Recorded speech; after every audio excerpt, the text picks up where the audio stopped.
بسم الله الرحمن الرحيم الحمد لله والصلاة والسلام على رسول الله dhammaan waa idin salaama odayaasha iyo akhyaarta halkan isu timid intaa kadib maxaa meeshan nagu soo dhammaaday oo ma noogu soo idlaaday shir ay beesha waxgaradkeeda isugu yimaadeen loogana arrinsanayay maxaa la yidhahdaa sidii ay beeshan u qabsan lahayd shirweyne yani daafaha dunida inta joogtay waxgarada isugu imaanayaan loogana arrinsanayo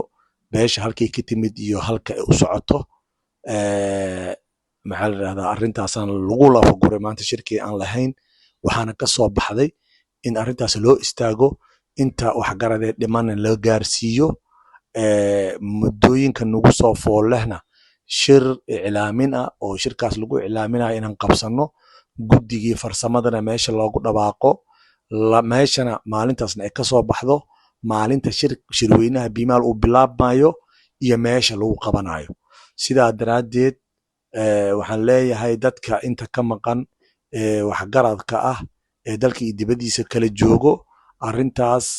inay u istaagaan nin walba doorka uu ku leeyahay u ka qaato gabar walba doorka ay ka leedahay ay ka qaadato si aan u gaarno tolkan wuxuu ku midaysan yahay aragti uu ku midaysan yahay siyaasad uu ku midaysan yahay dhaqan uu ku midaysan yahay maxaa la yidhahdaa ururo ama hay-ado horumarin uu ku midaysan yahay inay meesha ka soo baxaan tolka inuu tashto sidii ummadda soomaaliyeed beelaha kale ee aan dalkan soomaaliya isla deganahayba ay u tashadaan shirar ay u qabsadaan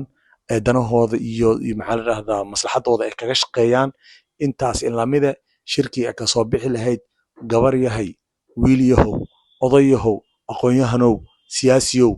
dhammaan culumooy waxaa xil cid walba ka saaran yahay in arrintaas maxaa la yidhahdaa gacmo wada jiray wax ku gooyaan in loo wada istaago